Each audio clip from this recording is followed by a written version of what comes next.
Any and पुकी के channel में आप सबका स्वागत है।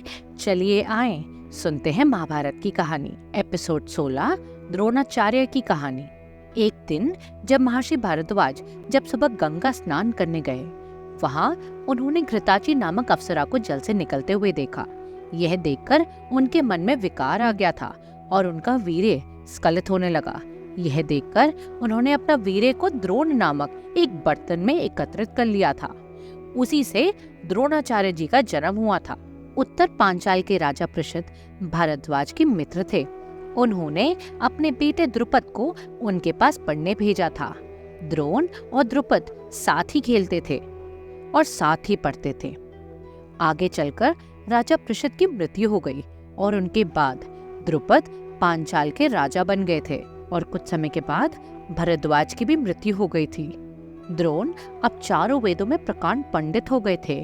उन्होंने शर्दुवान की बेटी और कृप की बहन कृपि से विवाह कर लिया था। कुछ समय के बाद द्रोण और कृपि का एक पुत्र हुआ जो आगे चलकर अश्वत्थामा के नाम से प्रसिद्ध हुआ। एक दिन द्रोण ने सुना कि जमदाग्नि के बेटे परशुराम, जिनसे सारे शत्रु घबराते हैं, वे अपनी सारी धन संपत्ति योग्य ब्राह्मणों में बांट रहे थे। कुछ पाने की आशा में द्रोण महेंद्र पर्वत पर चल पड़े, जहाँ परशुराम रहते थे।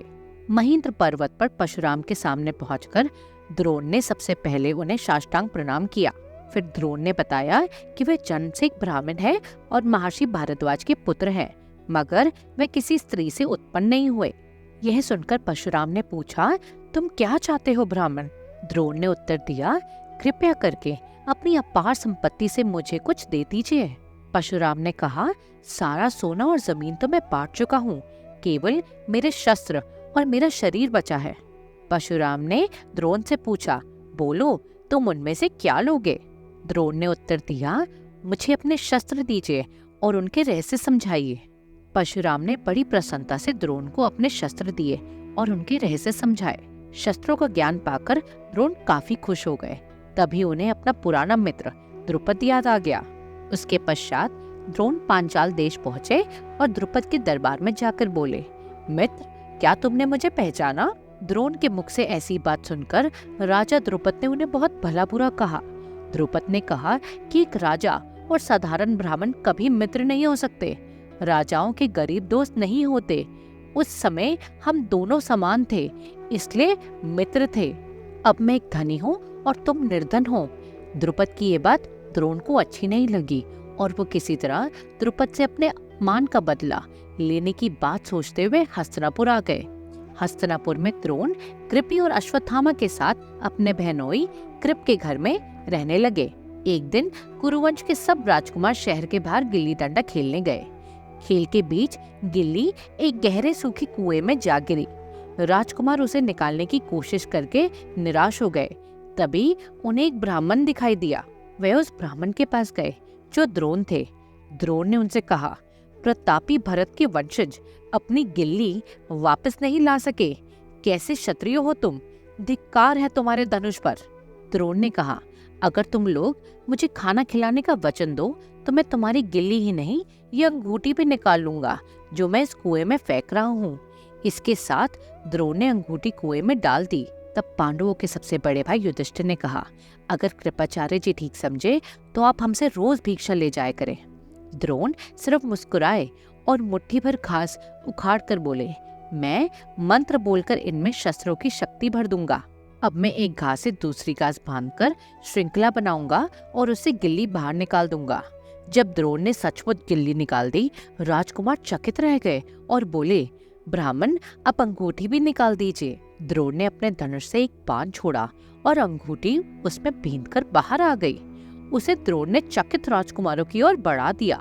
राजकुमार बोले, आपको प्रणाम है। ऐसा पराक्रम हमने आज तक कभी देखा न सुना। आप कौन है? हम आपकी क्या सेवा कर सकते हैं? द्रोण ने कहा, भीष्म के पास जाओ और आज जो भी कुछ घटित हुआ है उन्हें सब बताओ, वह मुझे पहचान लेंगे। राजकुमारों से सारा वर्णन सुनकर भीष्म जान गए कि वे ब्राह्मण द्रोण ही है। राजकुमारों के लिए उनसे उत्तम गुरु नहीं मिलेगा। ये निश्चय कर भीष्म स्वयं जाकर उन्हें महल ले आए। भीष्म ने उनसे पूछा कि उनका हस्तिनापुर आना कैसे हुआ।